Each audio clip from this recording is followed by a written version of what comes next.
And we're live. Okay, cool. Well, thank you, everybody. Appreciate being here. One person, a couple people I want to especially thank. First of all, my dad, back in the back row there. Pop, you see a hand, all right? So my dad is originally from here, grew up in New Orleans. Well, actually grew up outside of New Orleans, but was a reporter with the State's Item. And in 1965, Hale Boggs asked him to come to Washington and to have another kid. All right, I'm kidding about part of that. But I'm very grateful that after 7 kids, my parents decided to have an 8th, and that's me. And I wouldn't be here without you today, Pop, not just because of helping me get here today, but for making that decision back in 1965. Also, Mario, let me get a hand, Mario. Mario, raise your hand. There you go. Mario asked me to come down here and speak, and so I immediately got on the phone to my niece, and I said, why don't you get married this weekend since I'll be in the area? So that all worked out very well. So I'm going to talk to you guys a little bit about General Patton. Thank you for that great introduction. I've been researching the General for about 20 years now. I'm in the middle of a trilogy on the General that's tracing him, just basically covering him in World War II from the day he sets foot on the beaches in Fadala, Morocco, November 8th, 1942, until the last day of the war. And I have been going through, I think I've gone through 2,500 soldiers' memoirs, finding stories about him. I've used the Library of Congress Veterans History Collection, going through interviews with veterans. I basically tried to uncover every stone. And one thing I can tell you that's different, especially with my volume 2, than other Patton biographies, I found out during my research that the Patton diaries that everybody kind of bases their books on, which was transcribed by Patton's wife in 1953, was actually incredibly embellished by her. During the pandemic, the Library of Congress took his original diaries and did a word-for-word translation. And so I've been using those to write my books. And unfortunately, a lot of the things that he says and that he does, that he's famous for, didn't really happen. The big example, he never predicted the Battle of the Bulge. What happened was everybody bases this on a November 25th diary entry where he says, you know, Troy Middleton's corps is sitting on its butt. If the Germans attack, they'll roll them up. Well, he actually wrote that on December 27th after he'd relieved Bastogne, and his wife took that sentence and moved it back to November, so it looks like he's predicting it. But I digress. What I'm going to talk about today, because I figured this would be a little bit more fun, is about the book that I put out in 2006. I actually found the photographs that Patton took during World War II at the Library of Congress. They'd never been accessed before. There was 11 photo albums. And so I went through them all and realized I was looking at photos I had never seen because these actually came from Patton's camera. And with the help of Martin Blumenson, the famous Patton historian, and even the Patton family, I was able to put this together. This is the cover of the book. I'm just going to point out something real quick here because I find people tend to really enjoy little tidbits about the General. This pouch right here, that's a police handcuff pouch.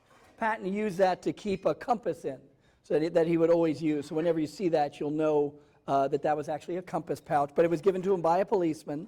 So I could sit here and tell you about all the research I did at the Library of Congress and everything, but I think you really want to see the photos, and I'll explain each one. So we're going to start him off in North Africa. This is the first day of the war for him, November 8th, 1943. There's something unique about this photograph. There's only 2 photographs, and the second one was taken seconds after this. Only 2 photographs in all of World War II that show Patton wearing 2, not 1, but 2 ivory-handled pistols.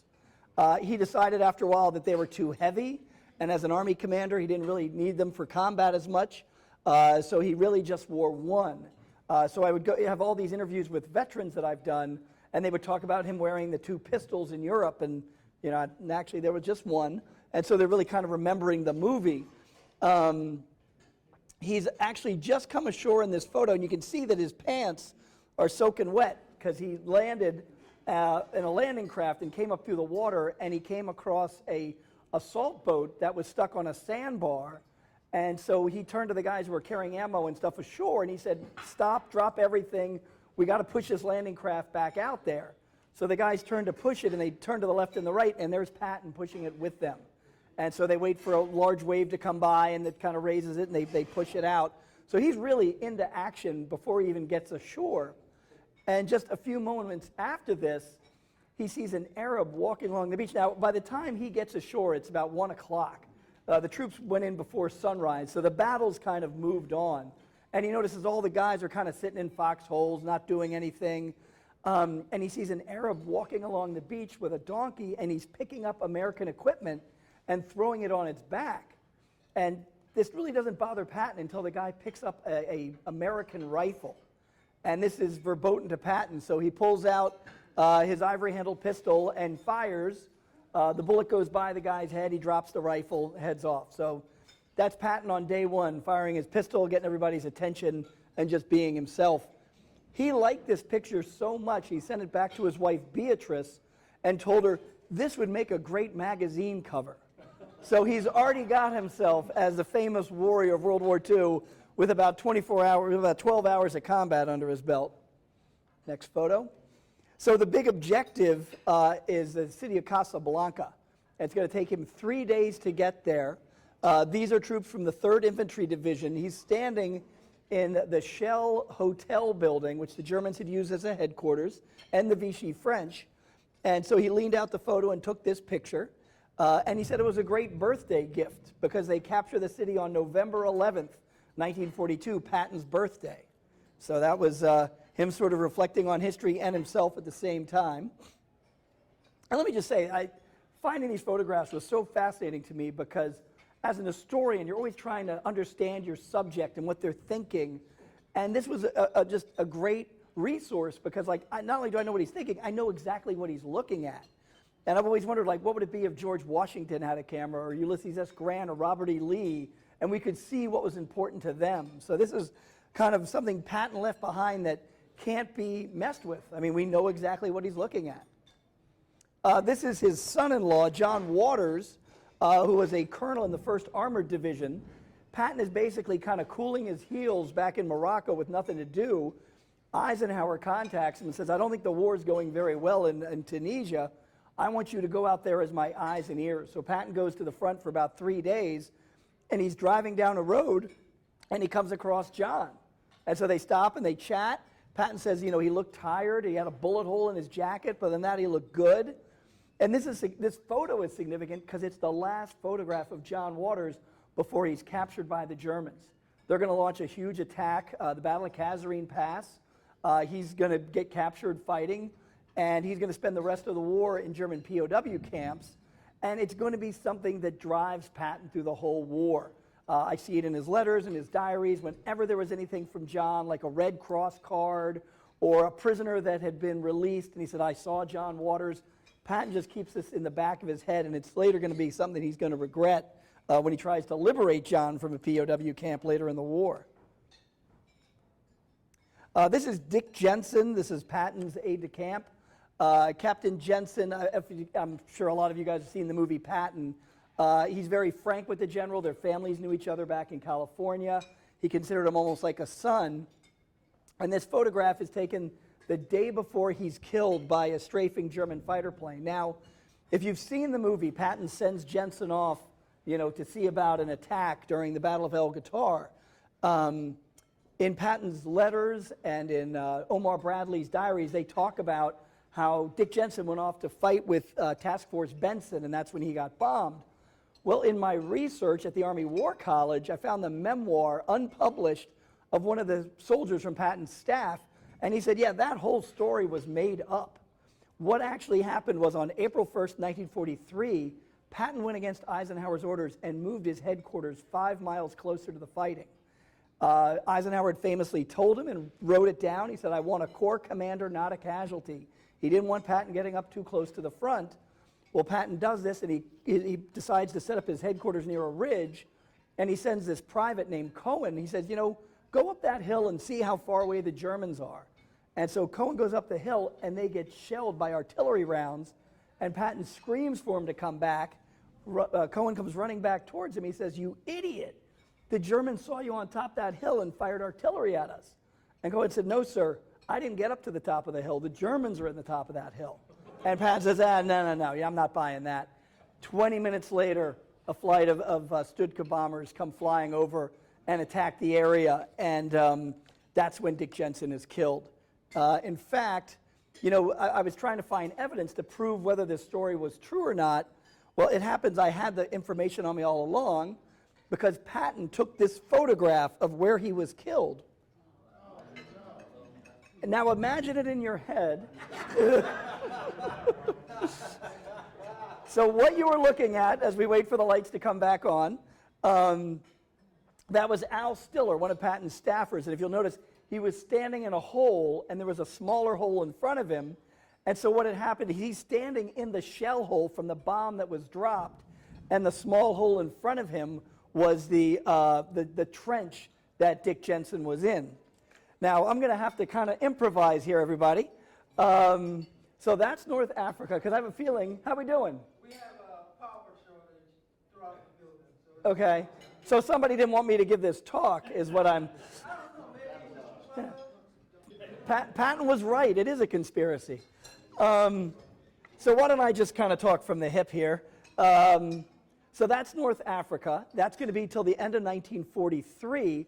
And I've been asked by a lot of people, is Patton overblown? Do we pay too much attention to him? And I really have to say no, because in my in-depth research that a lot of the other authors didn't tackle, he is very much an upfront general. And a perfect example of this is in Tunisia, fighting the Germans. He puts together something called Task Force Benson. His 1st Armored Division is not doing well. The 1st Infantry Division is pushing ahead a bit. So what he decides is he's going to create his own armored force and put it with the infantry. And they're going to break on through to the ocean. They're going to tackle Rommel, even though Rommel isn't there at the time, before General Montgomery, the British general coming up from the south, can get there. Is that a storm? Yeah. Okay. Welcome to Louisiana. So Task Force Benson keeps getting stalled by minefields. And so what does Patton do? He gets in his command car and drives in front of all the troops through minefields. He does this 3 times. At one point, there's a tank following his vehicle, and the tank hits a mine. The 3rd time he does it, he leads this corps for about 2 hours. And he turns to the driver and he says, you know what? I have a feeling we're about to meet up with the British. We better turn around. Because if the British see that the entire American force is being led by a 3-star general, it's going to be a huge embarrassment for the U.S. Army. So they pull a U-turn. 20 minutes later, the Americans unite with the British. And in all of my reading before that, all these detailed histories of the war in North Africa, they always kind of blur over when the Americans finally met the British. And I think that's why. Because Patton didn't want to play it up, because he had been leading the troops for this unification. So that's his experiences in combat in North Africa. He's going to leave before the battle is over. He's not in any trouble or anything, but the higher command wants him to plan the invasion of Sicily. And so he's going to pass command over to Omar Bradley, command of 2nd Corps. He's going to go back into North Africa and plan this invasion. And while he's planning it, he's got a fake office, that they tell everybody is his headquarters with a map on the wall. So any German spies will see this. He has a second, smaller office, and he has a map behind drawers that you'd have to open it up to see it. And he's bringing in his division commanders, and they're figuring out the battle. And they said, they would put plastic over the map, and they'd be drawing arrows trying to figure it out. But then the division commanders and the colonels would all start arguing about what's right and what's wrong. And this would degenerate into them arguing of who was better during the Louisiana maneuvers. So you can see they got all these kind of personality conflicts going on, and then they'd have to wipe down the board and start it again. So that was what the planning process was like. The plan for Sicily is to have the British kind of go in the east of the island and the Americans to kind of go in the southwest. And the idea was that Patton would support Montgomery's troops heading up. And this was always the plan. In the movie, they play it up that he wanted to go in through the north. That was actually Eisenhower's plan, was to go in through the north. But they couldn't get airplanes over Palermo. They had to do their invasion where they could get air cover. And all the American and British fighter planes and bombers are in North Africa. That's why Patton comes in next to Montgomery. And so when they do have the landings on the beaches, Patton's going to go in on the 2nd day to the beach called Gela. And as he gets there, the Italians and the Germans are launching an armored counterattack against the beachhead. Patton is going to rush around. He's going to help mortarmen place mortars to fire at the enemy. He's going to go up into buildings where there are observers and say, hey, if you can get the Navy on the horn, they can shell all those tanks heading at us. In fact, when he was coming up the beach, a reporter saw him, and the reporter said, over to his left were a bunch of soldiers sitting around, and when they saw Patton come up the beach, they got up and charged the enemy. He said, I've never seen a single individual have an influence over a battlefield like I did with Patton that day. So he really is making a difference from day one in Sicily. He successfully defends against this Axis counterattack. He is going to go on to push up the island. He's going to take a city called Palermo. And the reason he's doing this is he is not supposed to take the final city on the Far East called Messina. That's Montgomery's city. He's going to capture it. He's going to, curtail the Germans. Well, Patton, on the way up, realizes that if he can take Palermo, it's a great port. The Navy can come in, and he can use the Navy to land a whole regiment, about 1,000, 200 guys behind enemy lines and really snare the Germans. Well, he does capture Palermo successfully, but the Navy balks. They said, we're not going to give you enough ships for a regiment. We'll give you enough for a battalion. So from about 1,200 men to down to about 700, Patton takes it. And what he's going to do is he's going to launch amphibious landings behind the Germans to try to cut them off from the rear, what they call in the military a hammer-anvil maneuver. So he does it first at a place called Sant'Agata. It's not very successful. They land in the wrong place. The Germans pull out.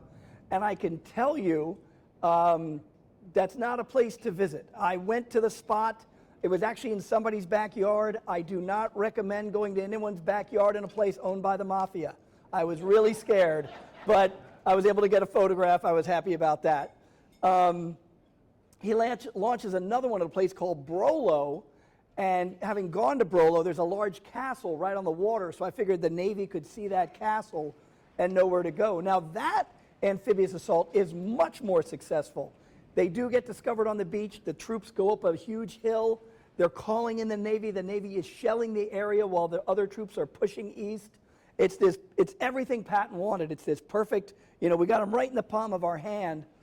But the landing troops, their radio breaks down. They lose contact with the Navy. And the naval commanders are worried the Luftwaffe is going to attack them. The Navy pulls out. Patton's furious, orders them back. They come for about an hour and depart again. So for a second time, Patton has lost that perfect opportunity he's looking for. So he decides to try one more amphibious landing, and Omar Bradley and Lucian Truscott, the 3rd Infantry Commander, go to him and they say, no, there's a terrible idea. The American troops are already there. There's no assault. And Patton says, it's going forward anyway.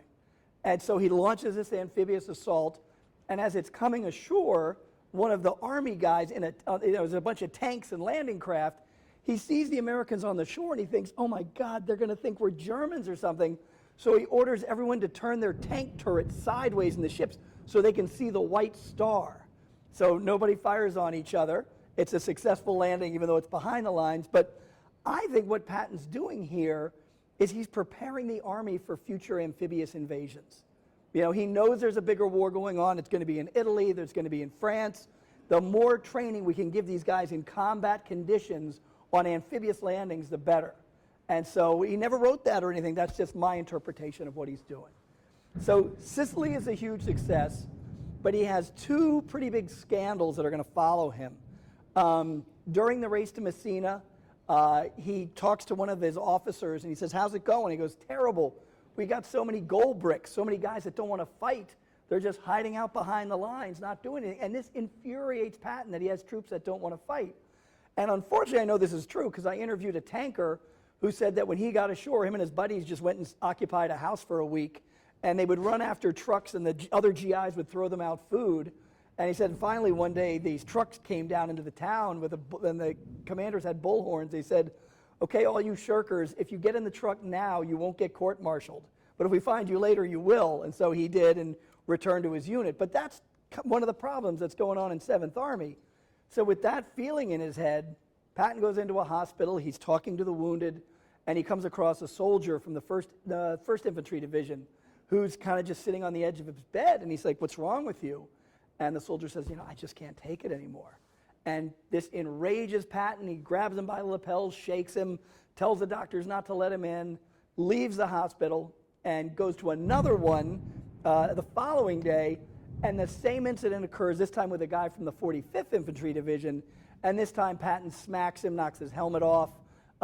He grabs for his pistol to shoot him, and he turns to one of the doctors, and he bursts out in tears and says, "Do you see what I got to deal with here? This is intolerable."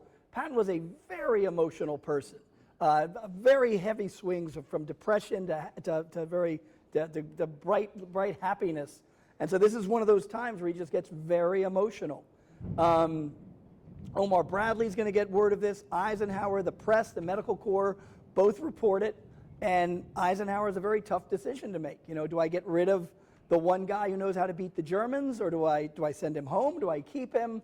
And so he tells Patton, he says, "You're in big trouble, but we're not going to let the word get out. We're just going to lock these documents in a safe." And another general approaches Patton and says, "What you ought to do is go apologize to the troops. This was not Eisenhower's order."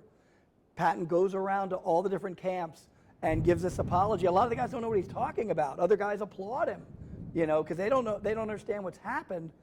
But eventually the word's kind of going to get out. And soldiers who are wounded are going to get shipped back to the United States. And those soldiers start talking. And that's when Drew Pearson, a reporter, puts out the story that an American general was slapping a soldier in a hospital. And this does not go over well in the United States. The Army's promised to take care of their boys, and here you've got a general slapping a guy in a hospital. And, it kind of erupts a second time. And let me tell you, Senator Harry S. Truman, who was a National Guardsman in World War I, is infuriated by this because he thinks regular Army officers are just a big old boys club. The National Guard guys, they always look down on him. He goes, "This is another example of that." So, again, Patton has to be contrite about this. Eisenhower sticks by his decision. And I hate to say this, I do find some fault with Eisenhower in this situation because in the military, you're always supposed to know what the troops below you are doing. You have to inspect what you expect. And Eisenhower really didn't go up front in this period of the war. He's going to get much more engaged when they get to Europe, but he's never with Patton in North Africa and Sicily. Patton is slapping and yelling at soldiers every inch of the way, and a lot of soldiers consider it a badge of honor, And so everybody kind of knew what was going on, but I think if Eisenhower had said something to Patton earlier on, this incident might not have happened. The second incident that's going to dog Patton is called the Biscari Massacre. Two separate incidents where soldiers from the 45th Division are going to gun down German prisoners of war that have already surrendered. They said that they were acting on Patton's orders, that he said, don't take prisoners. But when they later interviewed division officers and stuff, they said, no, Patton said, kill, kill, kill, don't kill prisoners. But there's a court case about it, there's a court-martial for it, and this is going to follow Patton all the way to England, where he's going to go to start training Third Army for the rest of the war. Now, if you've seen the movie Patton, when he arrives in England, he's told that he's in big trouble. They're going to use him for a decoy, and that just to sit on his hands. Well, that's not true. He gets called to England January of 1944, and he's told he's going to command Third Army. I've had a lot of reporters contact me over the years saying, hey, we want to do a story on Operation Fortitude. So Fortitude was giving the Germans all this information that the big Normandy invasion is actually going to be a place called Calais. And by the Germans concentrating their troops there, we're able to land in Normandy. They don't send reinforcements. And they always want to know about Patton's role in Operation Fortitude. He didn't have a role. They just used his name. The only thing he did in England for Operation Fortitude, he went to an airfield in East Anglia and watched airplanes take off and got his photo taken. He's later going to get in trouble again for a talk he gives at a place called Knutsford. 3 newspapers covered it. He mentions how the British and the Russians and the Americans are going to rule the world someday, and one of the newspapers fails to mention the Russians. And this causes a bit of a backlash, but the bigger backlash is that Patton is reported in England. Eisenhower wanted it kept secret, and here's George blabbing his mouth. Well, I was doing some research about this with Operation Fortitude, And the British said that they kept putting out word that Patton was in England and the Germans weren't taking the bait. So what they did is they published this story about him giving a talk, and the next day the German communications started saying Patton's in England. So it looks to me like this was part of a British operation, but they never told Patton. So he got in trouble for something he really didn't do, you know. But once again, Eisenhower chooses to keep him. He chews him out severely. He calls him to his headquarters, and certain officers outside of Eisenhower's headquarters said they could hear him yelling at Patton so loud through the door. You know, that's how ticked off Eisenhower was about it, because Eisenhower needs to preserve him for future combat, but if he keeps tripping over himself, it's going to leave Eisenhower with no choice. Part of the reason Eisenhower keeps him is George C. Marshall, the Chief of Staff of the Army back at the Pentagon in D.C. He sends Eisenhower a notice saying, you have a choice.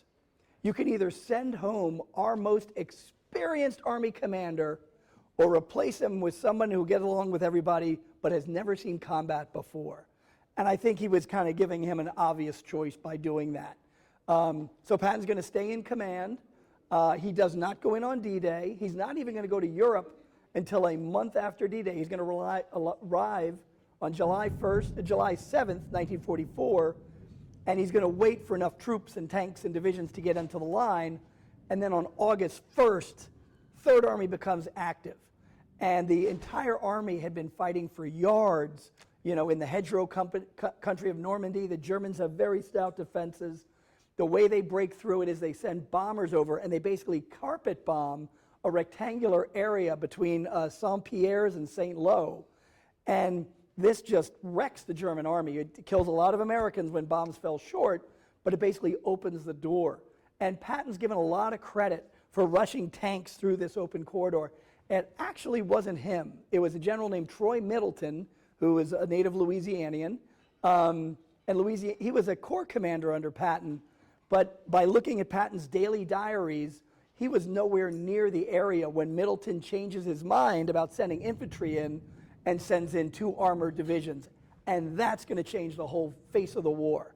Instead of this sort of trench warfare that people think is going to go on till 1950, they now start thinking the war is going to be over around Christmas.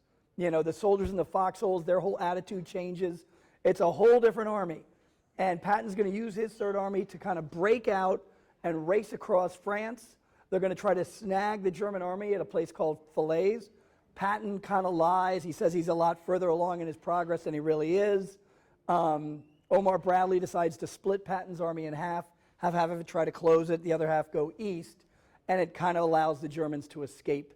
They basically left this one corridor open for the Germans for a whole week, and Patton's just pulling out what's left of his hair. He's so mad about it. And then Patton's going to run out of gas. He basically runs rampant across France for the month of August, reaching the Moselle River. He's going to cross the Seine, and several other rivers. And what I found in my research, because everybody talks about Patton sweeping across France, what he would do is he would pick out a different north to south river, pick 3 cities along that river, and assign a corps to each one of them. So it wasn't the mad dash we think it is. It was actually very well thought out. It was like, get to those rivers, try to cross if they have bridges, and then I'll give you another set of objectives to take. So it was actually very well thought out. But as he gets to the Moselle River, which is very wide, very well defended, that's where his army runs out of gas. So it's kind of almost at the worst place at the worst time. And Patton is going to stumble and struggle from September of 44 all the way till, I guess, about November 25th.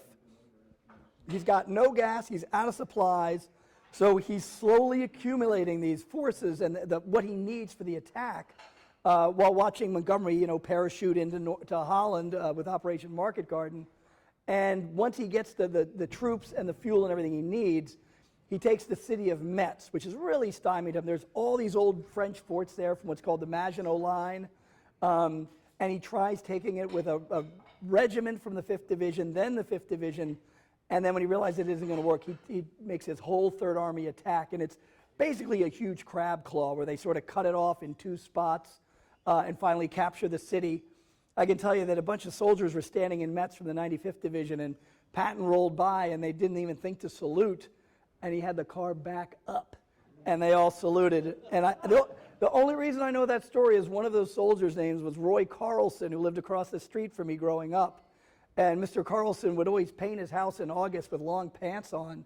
And when I was trying to get started as a military historian, I interviewed him, and he told me that there was a place called Sarlot, and he got shot in the shin.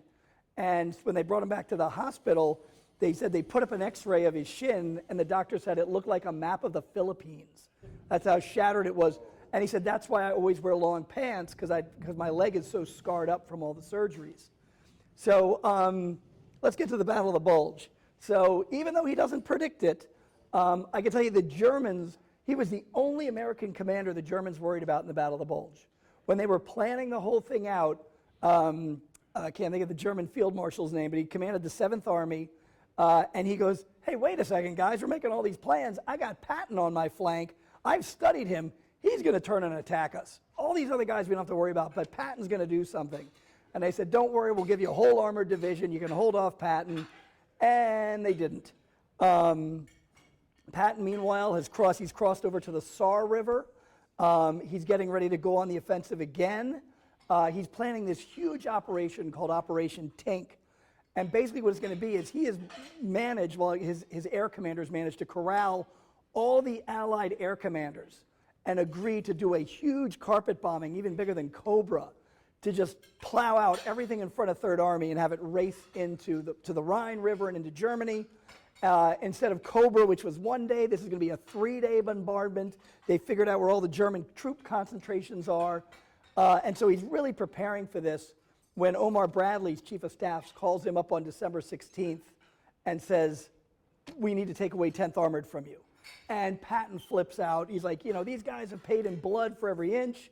And they said, there's something big going on north of you with Troy Middleton. Patton doesn't believe it. He goes to General Walker, his corps commander, next to Middleton. He says, I think they're all overreacting. Check it out and call me back. And Walker calls him back and says, yeah, it's worse than what we thought it was. This is huge. And Patton basically stalls for about 2 days. He starts sending his tanks and troops to the south. He doesn't want to get sucked into the bulge. But Omar Bradley calls him to his headquarters in Luxembourg City and shows him a map of the German penetration, and Patton's jaw drops. He's like, I didn't realize that they were capable of this. The Germans were capable. The corridor that the bulge is, it's not that deep at this point, but it's about 35 miles wide. And Bradley just turns to him and says, George, what can you do? And Patton doesn't miss a beat. He says, okay, I can get my 4th Armored Division, the 80th Infantry, 26th. I can have them heading north today. I get these. He is just spitting out the facts. And so December 19th, they meet with Eisenhower at a place called Verdun at Omar Bradley's rear headquarters. And it took me about 5 years, but I finally found the building. And in this meeting, they're trying to figure out how to deal with the bulge. And when they get to Patton, he says, I can be ready to attack north in 24 hours. And Eisenhower says, oh, no, you can't. If you do that, you're going to be all spread out. Don't take 2 days, take 3 days, and nothing earlier. And Patton agrees that. In the movie, he says 48 hours, and that's been accepted, but it was 3 days that he's given. And instead of going back to his headquarters in a place called Nancy, he goes up to Luxembourg City, and basically for 2 days, he's riding around in a Jeep on the radio, calling up battalion commanders, regimental commanders, telling them what roads to go north, just coordinating this whole thing from a Jeep. In fact, when his staff shows up in Luxembourg City, he says, you guys, I could fire all of you. I just need my Jeep driver. That's all I need for this. But the reaction is amazing in Luxembourg City. Before the German attack, they had like red, white, and blue bunting out, things like that. And when the Germans attacked, they took it all down. But as Third Army starts coming over the bridges into the city to go north, people are gathered in the streets. It's snowing. They're chanting, Patton, Patton, Patton. They said, and all of his troops who've been fighting in the mud of Moselle and the Saar, they're kind of reinvigorated because they're up and marching and people are cheering them. It really is a shot in the arm. In fact, Bradley's headquarters, his staffers were preparing documents for burning, because they thought they were about to be overrun. And they said, suddenly we get this influx of guys with Third Army patches, Patton's staff, and it changes the whole mood. So, he really turns things around just by his presence and his army presence. And sure enough, 3 days later, he launches his attack.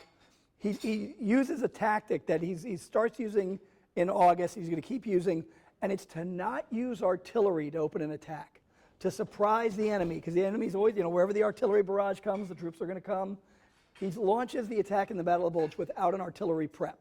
So this is what, December 23rd, 4th Armor is going to start pressing north, very famously to Bastogne, where the 101st is encircled. And that is what a lot of historians have focused on, the relief of Bastogne. It's a big turning point. Well, that's one of Patton's corps. He's got 3 corps. One of the other ones, he's going to send northeast, a place called Eternacht, because the big concern is the Germans are going to widen the Bulge. And he says, if we can take Eternacht back from them and get us right on the Sur River, we can really stop the Germans. And so simultaneously, as he takes Bastogne, he also takes Eternacht. And I think Eternacht doesn't get enough credit because that to him is a real turning point because he's narrowed the German quarter. But the 4th Armored is the one that's going to approach Bastogne. And the 4th Armored is divided into 3 groups: Combat Command A, Combat Command B, Combat Command R for reserve. And Combat Command A, everybody thinks it's going to break through to Bastogne.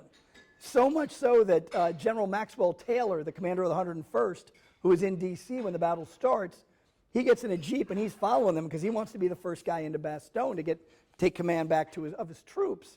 Well, they get stymied. Everyone gets stymied. But it's Combat Command R that's told to sort of head to the west to defend a city. And when this unit gets to an intersection, their commander, a guy named Creighton Abrams, looks up. And in the sky above, he sees all these planes flying over to Bastogne to drop supplies. And the Germans are shooting them down. And he says, you know what? I think if we just take this road straight up, we could relieve Bastogne. So they radio back. It gets approved. The tanks kind of start heading up the road. There's a town called Assenois. 3 tanks and 2 troop carriers get through the town when someone knocks down a telephone pole and blocks the entire rest of the force. So the entire relief force into Bastogne is 3 tanks and 2 troop carriers. One of the troop carriers starts to lag behind. The Germans lay mines on the road, blow it up. So the entire relief force is now 3 tanks and 1 carrier. The Lieutenant Bodges is in the lead tank, and he just tells the guys, just machine gun to the left and the right. Don't stop to fight. They come up on a bunker, and he fires on it, says he kills 20 guys, but I've been to the bunker. It's very tiny. To his right is he sees some guys with weapons, and they stand up, and he shouts to him. He goes, this is Lieutenant Bodges, 4th Armored. And the guy says, Corporal Webster, 101st, damn glad to see you. And that's when Bastogne was officially relieved on December 26th. Patton's going to widen the corridor. He's going to start heading north to a place called Houffalize. And he would, at times, when he would see the troops, how tired they were, he'd pull over to the side of the road and tell the guys, I got Hitler's lower genitals in a grinder, and I'm going to turn the handle. And the guys would all cheer up. So very aggressive from top to bottom. He's later going to, once the Bulge is sealed, the next big objective is the Rhine River. Again, his troops take it without an artillery barrage. Patton famously goes over the bridge, has the command car stop halfway. He gets out, lowers his fly, and relieves himself in the Rhine. Very famous scene. But what's interesting is after he does that, he gets to the east bank, and he pretends to fall down, and he gets up with soil in his hands. And he says, hence William the Conqueror. And this is an historical reference. When William the Conqueror went to England in the 1400s, he fell out of his landing boat, came up with 2 fistfuls of sand, and said, hence I have taken England with both hands. And so Patton was reenacting that. He's not going to be in on the final big battles for Berlin. That's the Russians. He's going to end the war down in Czechoslovakia, a place called the Skoda Works. And the war is over. He's not going to live out the war. He's going to be in a car accident on December 10th, 1945. He's at an intersection, and there's 2 trucks on the other side of the intersection. It's a train crossing. And when the train finishes crossing, the first truck stalls. The second truck pulls out from behind it. Patton's driver guns the engine, and they hit the truck right at this intersection. And nobody else is hurt, but Patton breaks 2 bones in his 2 vertebrae. They're going to rush him to a hospital in Heidelberg. They're going to put him in traction. They're actually going to take fish hooks and put them in his cheeks to hold his head still. It's going to be on a weight. They do take that off after a few days. he learns that the best he'll ever do is semi-invalidism. But eventually he's going to succumb to a blood clot to the brain. That will cost him his life. And today he's buried in Hamm, Luxembourg at the American Cemetery. They buried him with all the other troops, but so many people trekked to see his grave, they moved it twice. One to the center, didn't solve the problem, and then finally to the head of the entire cemetery where people visit him today. So I hope you guys enjoyed the talk. I know I had to kind of go off on a tangent, but I'd be happy to answer any questions. Yes, sir. I read that Patton had. You got a mic up. I had read that Patton had the same driver almost throughout the whole war until like the last week or so. Yeah. The driver he had left, and they gave him a new driver. So Yes, so Sergeant Mims was the name of his driver through the war. Now, I know Mims was with him. Yeah, he was pretty much for the whole war. He would exchange some time with a corporal named Copeland, but Mims goes home after the war. Patton gets another driver. His name begins with an S. I can't think of the whole name. But he had a tendency for really gunning the engine and driving fast. And so some people say that might have been the cause for the accident, was him gunning the engine. I do have an interview with him on disc that I haven't looked at in years, but I'm working on volume 3 of my book, and I have to have a chapter on Patton's car accident because there's so many conspiracies out there. I feel like it's my duty to knock them down. Yes, sir. Oh, Bradley? But first, a microphone. Yeah, and as an avid Patton fan, read several biographies, and really love the talk. So this is not a critique. No, critique away.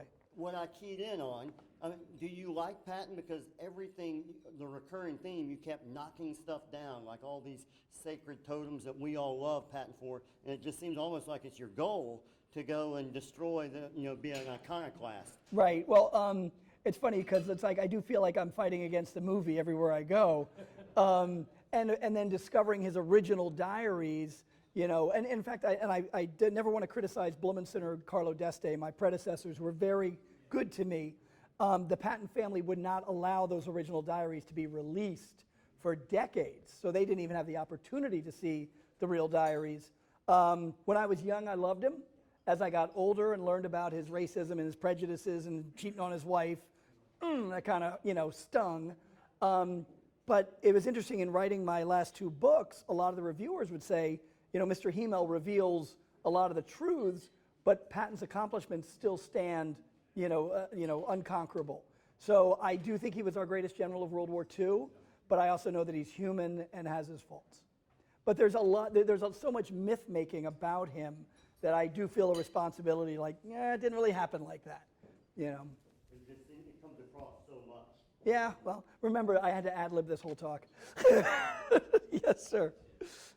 With medical technology today, and we have some doctors here, could he have survived and had a useful life? Yeah. If this happened today. I'm so out of my league here. So they did fly one of the best medical specialists to Germany to treat him, Dr. Spalding. And I remember going through his letters while he was in the hospital, and people said, hey, I had the same thing happen to me, and after 10 years I was able to walk. He was 60 years old. He smoked freely, drank too much at times. I just don't know. But modern technology, possibly, but that's a question for a doctor. Yes, sir. Oh, we'll get to you, don't worry. So, what happened is in World War I, he actually was shot, and he had some leg thrombi, which cleared up, but he was still subject to clots in his legs because of that. So what happened is he developed some blood clots in his legs when he was injured in the car accident, after he was injured in the car accident. And I think what happened is he flipped a pulmonary embolus to his lungs, and I think that's what killed him. See? Told you a doctor could answer that better than me. Don't you find it somewhat ironic that MacArthur, who was a combat commander in World War I, and Patton, who was a combat commander in World War I, both were decorated for their combat experiences? Eisenhower may have been in France but he was a staff officer. And at the time of the Louisiana maneuvers in 1940, Dwight Eisenhower was a colonel. So, yes, in fact, Patton and MacArthur met each other in World War I on a hill near a place called Hymel. And as they were talking and the troops were going by, an artillery barrage started marching towards them. Everybody hits the deck except Patton and MacArthur. They stood there talking. In fact, that was one of the first papers I ever wrote because, again, a lot of myths had grown out of this, that MacArthur had put his arm around Patton and said, don't worry, you never hear the one that gets you. And what I found is a lot of those myths came from a guy who had never been in World War I. He wrote commercials and TV shows and wrote these little dime store novels.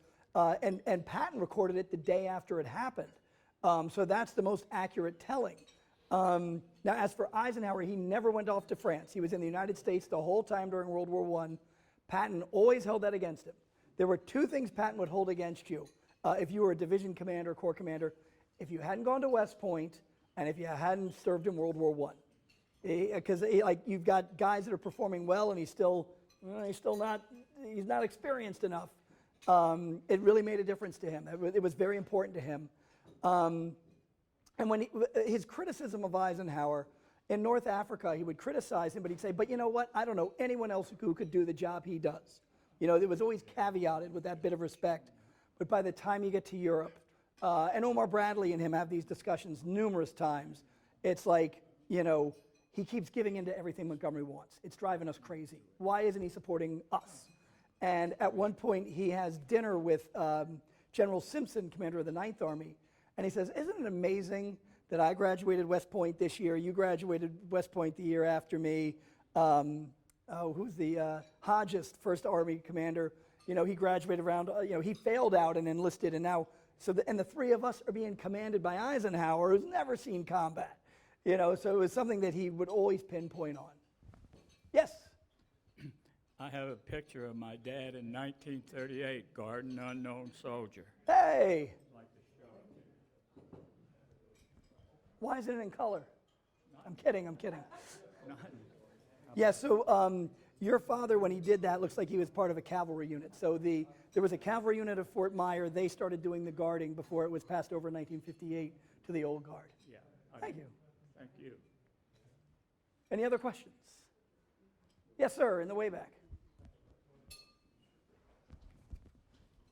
I also read that during World War II that they kept running out of gas because they were giving the gas to the fuel to the British because they kind of felt that the British needed to be in the front, and that was part of the reason Patton kept running out of fuel. I didn't know if Right.